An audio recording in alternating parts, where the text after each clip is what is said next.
La Ligue des Champions vient de livrer son verdict. Et autant dire que les clubs français n'ont pas été épargnés. Le PSG, tenant du titre, hérite d'un groupe explosif avec le Bayern Munich et le Barça, rien que ça. De quoi promettre des soirées bouillantes au Parc des Princes. De son côté, l'OM, placé dans le chapeau 3, tombe sur un mastodonte, le Real Madrid, mais aussi Liverpool. Les Phocéens devront sortir le grand jeu pour exister dans ce groupe infernal. Quant à Monaco, reversé dans le chapeau 4, le club de la Principauté affrontera Manchester City et le Real Madrid. Mais le choc le plus attendu reste le retour de Paul Pogba face à la Juventus, son ancien club. Du côté du mercato, un feuilleton prend une tournure inattendue, celui d'Adrien Rabiot. Courtisé par l'AC Milan, Tottenham et Aston Villa, le milieu de terrain français voit son transfert bloqué. Par sa propre mère et agente, Véronique Rabiot. Les Rossoneri proposaient un contrat de 2 ans à hauteur de 6 millions nets par saison, mais les exigences de Madame Rabiot, notamment sur les commissions, ont refroidi les dirigeants milanais. Le dossier est au point mort à quelques heures de la fin du mercato. L'Olympique de Marseille s'intéresse à Florentino Luis, le milieu défensif de Benfica. Un joueur puissant, déjà aperçu en Ligue 1 sous les couleurs de Monaco. Mais attention, l'AS Rome et Burnley suivent aussi le dossier de près. Le joueur portugais pourrait donc ne pas poser ses valises au Vélodrome. À Monaco, ça bouge aussi. Elias Ben Seguir est sur le point de filer en Bundesliga. Le Bayer Leverkusen propose plus de 30 millions d'euros, et sauf retournement de situation, le jeune international marocain devrait découvrir l'Allemagne. Mais Monaco ne fait pas que vendre. Le club de la Principauté s'apprête à accueillir Stanis Sidumbo, jeune pépite belge de 20 ans, en provenance du FC Séville. Un renfort offensif qui va apporter de la fraîcheur à l'effectif. En Bretagne, c'est un rêve qui refait surface. Le FC Lorient veut rapatrier Ilan Meslier, son ancien joyau formé à la maison. Meslier, c'est l'enfant du club, parti très jeune en Angleterre pour vivre une carrière de haut niveau. Aujourd'hui, après plusieurs saisons solides à Leeds, il est devenu l'un des gardiens français les plus suivis du moment. Et forcément, le voir revenir au Moustoir, ça fait briller les yeux des supporters merlus. Mais voilà, la concurrence est féroce. Lorient n'est pas seul sur le dossier. En Espagne, le FC Valence garde un œil attentif sur le portier français, qui est impressionné par son sang-froid en Première Ligue. De l'autre côté de la Manche, ce sont les Rangers de Glasgow qui songent à lui pour renforcer leur cage.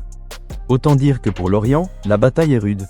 Et il y a une réalité, financièrement, le club breton ne joue pas dans la même cour que ses cadors européens. Meslier sort d'une belle saison en Angleterre, avec des arrêts décisifs, une maturité grandissante malgré son jeune âge et une expérience qui vaut de l'or. Forcément, ça attire du monde. Alors, rêve fou ou projet réalisable? Du côté de Lorient, on joue la carte affective. L'idée, c'est de miser sur le lien sentimental entre Meslier et son club formateur. Mais est-ce suffisant pour convaincre un joueur qui peut prétendre à l'Europe et aux grandes compétitions? La réponse reste incertaine. Une chose est sûre, l'affaire Meslier est loin d'être terminée. Bonne nouvelle pour les supporters lensois, le RC Lens tient son attaquant. Après des semaines de négociations, un accord a été trouvé avec Brighton pour Abdallah Sima. L'attaquant, déjà connu en Ligue 1 pour son passage à Brest, va signer pour 4 saisons avec les 100 et or. Montant du transfert, 4,5 millions d'euros, plus des bonus. Un tarif qui peut paraître raisonnable pour un joueur encore jeune, mais déjà très intéressant offensivement. Car Sima, c'est de la vitesse, de la percussion, une capacité à prendre la profondeur qui colle parfaitement au style de Lens. Le club nordiste avait besoin de renforcer son secteur offensif après plusieurs départs. Et avec Sima, il récupère un joueur qui connaît déjà le championnat, qui a prouvé qu'il pouvait s'adapter rapidement et qui a encore une belle marge de progression. Du côté des supporters, l'annonce fait plaisir. Car Lens, malgré un budget limité comparé aux géants de Ligue 1, continue d'attirer des profils prometteurs. Et dans le projet 100 et or, où le collectif prime sur les individualités, Sima pourrait bien exploser. Un transfert malin est peut-être une des bonnes affaires de ce mercato. Coup de tonnerre en Espagne. Le Real Madrid envisagerait de laisser filer Vinicius Junior, gratuitement, à la fin de son contrat en 2027. Une nouvelle totalement inattendue, quand on connaît l'importance du Brésilien dans le dispositif madrilène. Mais le problème est simple, Vinicius réclame un salaire XXL. Des chiffres astronomiques que Florentino Pérez refuse de valider. Pour le président du Real, pas question de plomber la grille salariale, même pour un joueur aussi décisif. Le club préfère courir le risque de perdre sa star plutôt que de céder à des exigences jugées démesurées. Ce bras de fer pourrait coûter très cher aux deux parties, car Vinicius, c'est l'avenir offensif du Real. Ses dribbles, sa vitesse, sa capacité à faire basculer un match en quelques secondes, tout ça fait de lui l'un des joueurs les plus spectaculaires du moment. Le voir partir libre, ce serait un véritable tremblement de terre. Mais attention, le Real n'est pas du genre à se laisser intimider. Si la situation reste bloquée, d'autres clubs européens seront à l'affût. Paris, Manchester City, Chelsea, tous seraient prêts à sauter sur l'occasion. Le feuilleton Vinicius ne fait que commencer. Encore une situation compliquée pour le Real Madrid. Dani Ceballos, annoncé de retour au Betis Séville, son club formateur, ne fait en réalité pas du tout partie des plans andalous. Le Real espère vendre son milieu pour environ 15 millions d'euros, mais de l'autre côté, le Betis ne montre aucun intérêt. Pour les dirigeants andalous, recruter Ceballos n'est ni une priorité, ni une option financièrement viable. Résultat, le joueur se retrouve coincé à Madrid, sans perspective claire, et avec un mercato qui approche de la fin. Pour Ceballos, c'est un vrai casse-tête. Lui qui pensait trouver une porte de sortie honorable, dans un club où il aurait pu relancer sa carrière, se retrouve face à une impasse. Et du côté du Real, on commence à s'agacer, car chaque joueur non désiré qui reste bloque la possibilité de nouveaux renforts. L'histoire Ceballos illustre parfaitement les difficultés actuelles du Real à gérer certains dossiers secondaires. Une starlette qui ne trouve plus preneur, et une situation qui pourrait bien traîner jusqu'aux dernières heures du mercato. Du côté de Chelsea, ça bouge aussi, et c'est Nicolas Jackson qui est au cœur de l'actualité. L'attaquant sénégalais, arrivé il y a un an à Londres, devrait être prêté au Bayern Munich.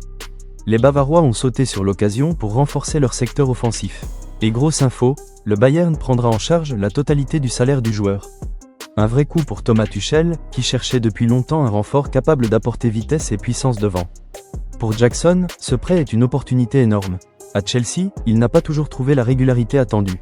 En Bavière, il aura l'occasion de se relancer dans un cadre ultra compétitif, entouré de stars et dans un club habitué à gagner. Les supporters du Bayern, eux, se frottent déjà les mains. Car Jackson, avec son style direct, peut parfaitement s'intégrer dans le système offensif allemand. Encore une preuve que ce mercato réserve toujours des surprises. Autre dossier chaud, Xavi Simons. L'ancien du PSG est désormais à Londres, et pas pour faire du tourisme. Le jeune prodige est en négociations avancées avec Tottenham pour un transfert estimé à 70 millions d'euros, bonus compris. Pour les Spurs, c'est un investissement massif, mais qui s'explique. Simons, c'est un joueur capable d'apporter créativité, vitesse et intelligence de jeu. À seulement 21 ans, il est déjà considéré comme l'un des grands talents de sa génération. Son arrivée pourrait marquer un tournant dans le projet de Tottenham. Avec lui, le club londonien veut franchir un cap, viser plus haut en Première Ligue et enfin jouer un rôle plus sérieux en Ligue des Champions. Les fans des Spurs retiennent leur souffle, car signer un joueur de ce calibre, ce n'est pas tous les jours.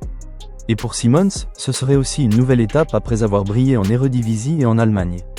Le deal est proche, et Londres s'impatiente déjà. Au Portugal, le feuilleton Simon Banza fait énormément parler. Auteur d'une saison impressionnante avec 22 buts, l'attaquant de Braga attire logiquement les convoitises. Mais voilà, l'histoire a pris une tournure inattendue. Banza a refusé une offre XXL venue d'Al Jazeera, club des Émirats. Une proposition financière énorme, mais le joueur a dit non. Une décision qui n'a pas du tout plu à son président, furieux de voir son attaquant repousser une telle manne économique. Résultat, il menace désormais de l'envoyer en réserve. Une situation explosive, car Banza, de son côté, rêve d'Europe. De nombreux clubs suivent son dossier, mais jusqu'ici, aucune offre n'a satisfait Braga. Et le temps file, les supporters, eux, s'inquiètent. Car perdre un joueur aussi efficace serait un coup dur. Mais le garder contre son gré, ce n'est pas non plus une solution. Le dossier Banza est devenu l'un des plus électriques de ce mercato, et la suite promet d'être agitée. Côté transfert validé, il y a du mouvement. Pablo Rosario quitte Nice pour s'engager avec le FC Porto, dans un transfert estimé à 3,75 millions d'euros. Une belle opportunité pour lui de découvrir un nouveau championnat et un club habitué aux joutes européennes. Autre départ, Pierre Léès Melou, anciennement à Brest, qui rejoint le Paris FC pour environ 6 millions d'euros. Un joli coup pour le club de la capitale, qui récupère un joueur d'expérience et régulier. Et puis, une annonce qui change tout, l'UEFA a officialisé que la finale de la Ligue des Champions se jouera désormais à 18 h, et non plus à 21 h. Une décision historique, jamais vue auparavant. L'objectif ? Améliorer l'expérience des supporters, notamment à l'international, et toucher un public plus large en prime time. Et on termine avec l'image du jour. Arnaud Tenas, l'ancien gardien du PSG, a signé à Villarreal. Et déjà, il a participé à son premier entraînement avec le sous-marin jaune. Sourire aux lèvres, maillot jaune sur le dos, il s'est rapidement fondu dans le groupe. Pour Tenas, c'est une nouvelle aventure, un nouveau championnat, et surtout une chance de prouver son talent dans un club qui fait confiance aux jeunes gardiens. Une image simple, mais qui symbolise parfaitement ce mercato.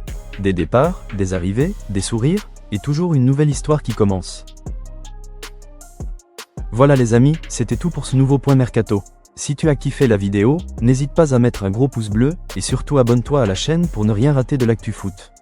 Active bien la petite cloche pour recevoir toutes les notifications et être le premier à voir mes prochaines vidéos. Et si tu veux vraiment me donner un coup de pouce, partage la vidéo à tes potes fans de foot, ça m'aide énormément. Merci à vous pour le soutien, on se retrouve très vite pour un nouveau JT Foot Mercato.